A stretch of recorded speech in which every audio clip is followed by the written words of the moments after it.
What's up, guys? We are back with another Super 7 TMNT Ultimates review, taking a look at the other good guy in Wave 1. We are taking a look at Splinter, Hamato Yoshi. So we've got their adoptive rat father, and just like the other figures in this line, in this wave, we've got the brown mailer box. So you've got the Turtles logo there on the front, and just Splinter's name there. So that's it, nothing else, but it does protect your Turtles figure. And then you can pop this guy open and slide out the inner box, and you've got your slip cover just like we had with Raphael. This one is done up in a green color scheme, and just like the other figures, they get their own unique manhole cover. So we've got a rat motif on this one, and then you've got the Turtles logo on the back. Again, really big fan of this presentation. This really does it for me. This sort of almost full slip cover really works for me. And then you can pop this guy off, and we've got the actual figure within. So you've got him there in this enormous window. You've got the green kind of brick motif with the Turtles logo down there on the bottom. And then on the back of the box, you've got more of that green brickwork with the Turtles logo. And then you've got Splinter's bio, where he is affectionately called the good guy leader. And I really like that. So yeah, let's do it. Let's pull him out and take a look. And here he is out of the package, our Master Splinter Ultimates figure from Super 7, which again, just like the rest of this wave, has been provided for review by Super 7. So thanks to those folks again for sending him my way. And this is an interesting figure. So there is a lot going on in terms of what this guy comes with, but he is definitely different, to say the least, when it comes to articulation compared to the rest of this wave, and at least this line too, because that's one thing I've noticed as I keep going through these figures, is that they all have something a little bit different than the other. So Raph was different from Baxter, was different from Splinter, was different from the Foot Soldier. They've all got something that is either changed up, or is not the same scheme, or is missing or removed. So this guy is definitely no different. He has some of the same hallmarks that some of the other figures do, but at the same time, he is very much his own thing when you get down to how he is designed and how he's going to move. So there are definitely a few challenges with this guy, and frankly it kind of seems like he was designed to be an old man that happens to be a rat, because his mobility is kind of limited. So let's take a look, see what he can do. You have got a ball peg at the neck and the head. He can look up a little bit, and he can look forward. That's about it. He rotates, but when he rotates, he actually goes upwards because of his rat jowls there that swivel down. So he goes about that far. I mean, you could twist it all the way, but I'm not sure it really needs to go any further than that. That's about as far as it goes before it starts hitting everything. Arms go out at the shoulders more than 90 degrees. Actually really good range there. They do rotate all the way around. We've got our single jointed rotating elbow. Again, just like the rest of this wave, seamless, no pins on that guy. So aesthetically very nice, very pleasing. You've got lateral hinges with rotation at the wrist. Now he's got a diaphragm cut up here, but it's really just a twist. He has a little bit of kind of bobbing action, a little bit backwards and forwards, but it's mostly a twist. So it's really your waist twist, but it's at the diaphragm. He does have rotation and hinge at his tail, so he goes up and down, which of course could be side to side depending on how you oriented it. And then you've also got rotation at the exposed part of the tail back here. So you can swivel this around. You can use it as a stabilizer if you need to, although you really shouldn't need to with this guy. And then you can have it kind of flared up in the air just to make things a little more dynamic, whatever you want to do. Legs are where things get kind of interesting, kind of awkward too. And this is the same criticism I had with the Voltron Ultimates figure. He does not have a thigh cut. He doesn't have a thigh swivel. He only has just kick forward, and it goes all the way, and then a little bit backwards. He has no twist. There is no way to move him to twist him. You can go outward, of course. I mean, it's gonna hinge outward. That's normal. But once you do that, then you can rotate it. But you actually cannot rotate it when it's down. So there is no swivel there, no actual thigh cut, so to speak. You've got hinges at the knee, so it's a single rotating knee, of course. And then you've got really good ankles, though. Compared to the rest of the wave, his are more robust. And this is a difference from, say, Baxter Stockman. They have very similar feet in terms of their construction. They're very long, very thin feet, but he has full rotation at the ankle. So the joint actually rotates at the bottom of the shin, and then he has a rocker too. So Baxter doesn't have a rocker, but Splinter does. And then you've got really good hinges. I mean, that's pretty wild hinges too. So this is really good to actually support him standing on the end ends of his feet rather than standing on the backs of them. Of course, you have to get the tail kind of to balance him, but he can stand up on his feet rather than on the backs of his heels if you want him to. So it's interesting how he is articulated. Frankly, personally speaking, I don't know that it's a huge deal, because at the end of the day, I'm probably just going to have him standing drinking his cup of tea. But at the same time, he is definitely a little bit more limited than the other figures. So he's got limitations at the head, limitations at the hips, the thighs area. And then while he does have a really good diaphragm swivel, I really wish it could have hinged a little bit more, just so he could kind of bend over or do some calisthenics or do something. Now, of course, as always, my favorite thing when it comes to doing any review or just kind of going over a figure is the visuals. It's the looks, how well the source material translates into figure form. How well does the Playmates toy get upscaled and modernized into this particular figure? And frankly, I'd say we are, well, this is the third review I've done so far, I'd say we're 3 for 3, because this is another really good interpretation. And a lot of that comes down to, well, two big things. One being the head, the other being the soft goods. And frankly, the soft goods are probably the biggest aspect of it here, because not only are they incredibly well done, but he is unique in that regard. So this is the only figure in the wave that has soft goods, and these are done by, I believe it's pronounced C. Jesum. I don't know if that's exactly how they say their name, but you know, they do the prototyping for the soft goods going forward for a lot, if not all, of the Ultimate stuff. So this is really nicely done stuff. I think it's incredibly well tailored to the figure. It's kind of loose and airy while at the same time being nicely cinched at the waist. You know, so Master Splinter's wearing a kimono, a kind of tattered kimono, and it looks really, really good. I'm very happy with the way that it kind of drapes over the body. The stitching is nicely done. The belt is just a little elastic band, but it also fits the role because, of course, it mimics the black plastic belt that Splinter had. And you can take it off and put it back on. Of course, he does have a replacement plastic robe that we'll talk about, and I'll kind of show how we do that as well when it comes time to talk about accessories. But this looks really good, and it's a very defining characteristic. But the figure itself is incredibly well sculpted and covered in detail. I mean, it's Splinter, so he is, of course, a rat. So his entire body is covered in sculpted hair. You've also got paint, you know, under the robes here, so you've got kind of some old man gray paint there to kind of give him that distinguished look. You've got the wraps on the feet, and then you've got the incredibly big feet as well with the clawed toes, and there's a little bit of a wash down in here as well just to bring out some of that sculpt. The tail is really well done, so you've got kind of like the exposed part here, because that's how the vintage figure was, so they gave him this kind of almost like a gray hairless looking tail is what it sort of seems like in many respects. But I think he looks really good. I mean, when you see him next to the vintage figure, you'll see exactly what I mean, in that this is just that figure upscaled with more paint, more detail, and with a really nice soft goods robe. And again, the head sculpt is another big key aspect of it. Big literally, because he has quite the big noggin in a general sense. You've got kind of those buck teeth that are jutting out of the face, the big, pretty monstrous nose, honestly. He does have a little bit more gray on the top of his head than the vintage figure does, but when you're looking at him kind of dead on, it's not as prevalent, I don't think, at least to me. And then you've got the kind of pupilless triangular eyes, and he just looks really good. He looks very rat-like. He looks very much, again, like the vintage toy, just bigger and better and with more stuff. Now, for accessories, Splinter is pretty well stocked, honestly. He does have a lot of stuff.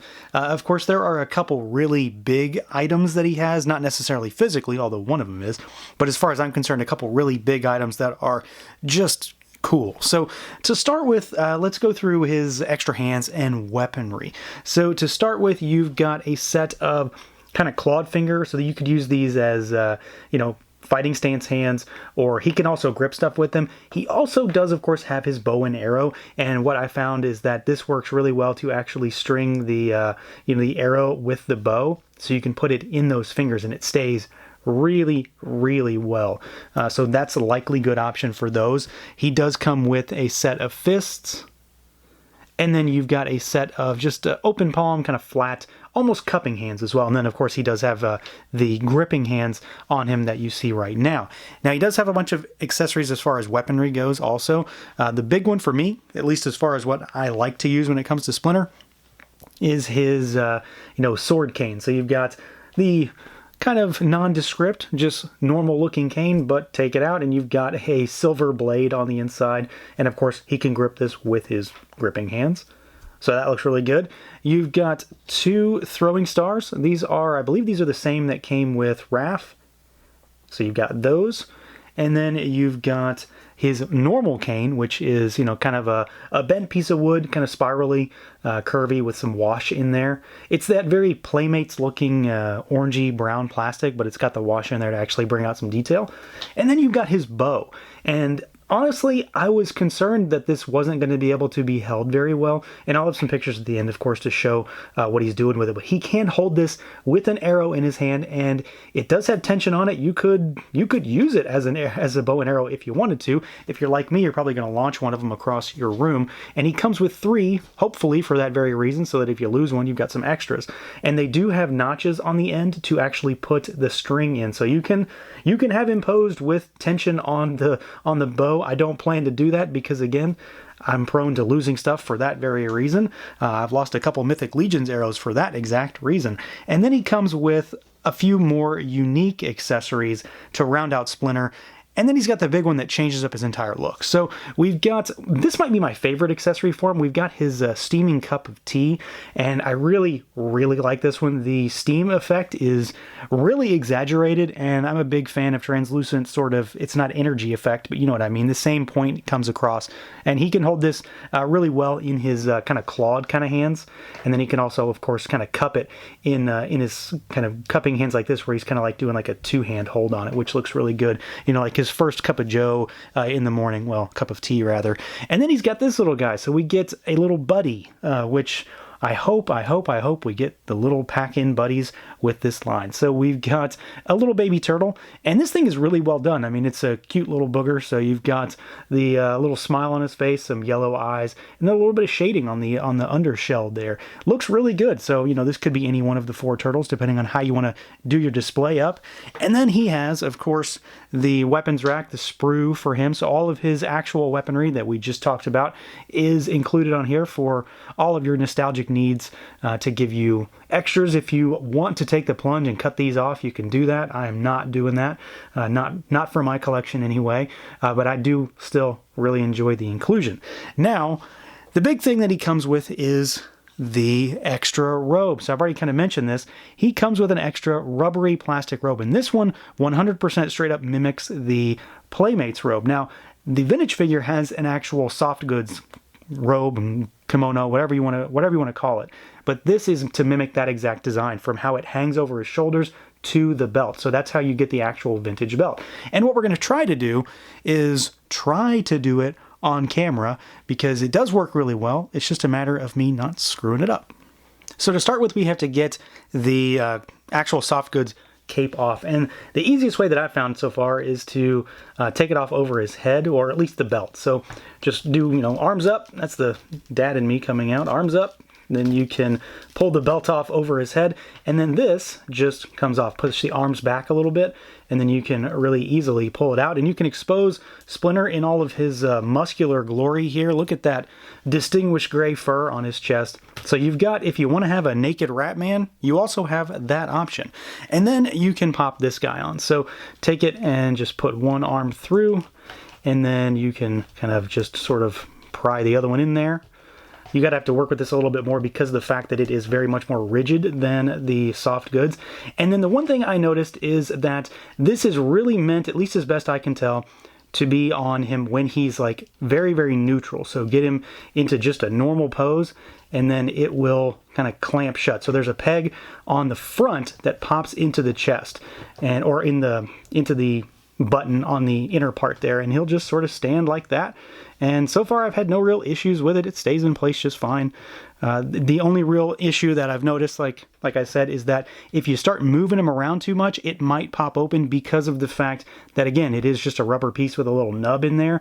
And if you start twisting the diaphragm cut, it's going to move because he kind of angles as he moves. So if you kind of twist him a little bit too much, it'll start to see, like right there, it just sort of pops open. But if you've got him neutral, it'll be okay, and he'll kind of stand there doing splintery things, but it's all about positioning when it comes to using the rubber robe, I think, or at least in my experience so far. It's all about the positioning and keeping him kind of neutral so that all of the parts are kind of contained within the rubber piece, the sleeve, so to speak. Now, when it comes to comparisons, the best way to go about this is the vintage figure because, well, there's no other versions of Splinter that look like this.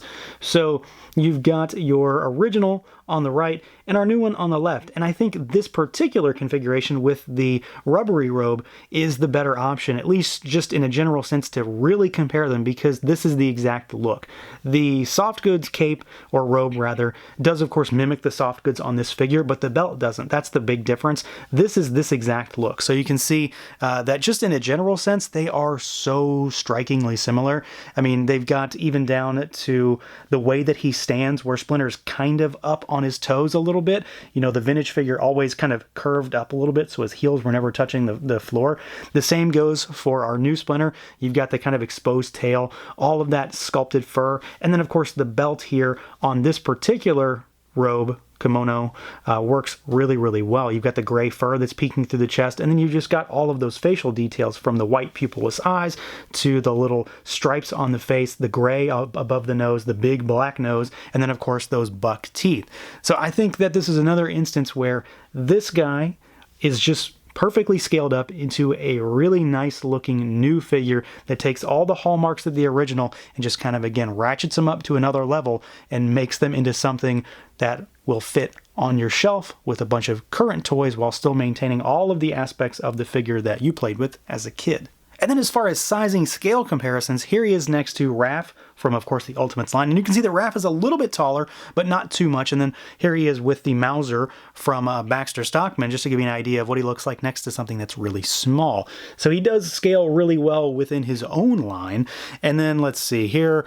Let's do Freddie Mercury, because why not? And Beerus from Dragon Ball Z. So you've got a cat with a rat and I don't know, a Killer Queen. And then you've got a Power Ranger Lightning Collection figure, so Lost Galaxy Red. And then how about a Super 7 figure as far as Motu goes? How about the Santa Adam He-Man?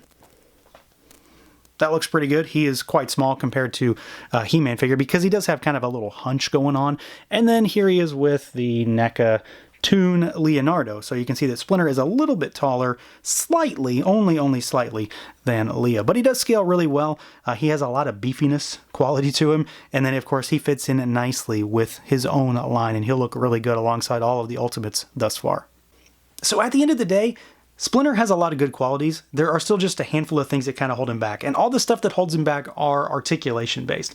Everything else about the figure is honestly just top notch. I don't have any issues with anything else, from the looks to the accessories. I think they did a fantastic job with the sculpt, with the paintwork, with the ability to switch out the robes relatively easily. I mean, I really don't have too many issues with it. I got the swap out done in one take, and that was honestly impressive for me. And he has a lot of accessories. He has a really cool cup of tea accessory. I love the little turtle. He's got a solid array of hands, good array of accessories as far as weapons goes. So there's not really a lot to complain about in the overall package. Where he really kind of stumbles a bit is at a few specific joints, so he can't look down. The twist at the torso, I wish actually had some pivot instead of just twist. And then the hips, I wish he had a thigh cut. The swiveling knee and the actual swiveling ankle really do help mitigate some of that, but a thigh cut would have helped kind of elevate him a little bit more and make him just a little bit more dynamic. I know he's an old rat man, but Splinter can still throw down, and this kind of hinders him a little bit. Otherwise, though, I am still happy with him, and I think he looks fantastic. And at the end of the day, he's, again, probably just going to be standing on a shelf sipping some tea. So that's going to do it for this look at the Super 7 Ultimates Master Splinter. Let me know what you guys think. Feel free to like, comment, subscribe, and share, and until next time.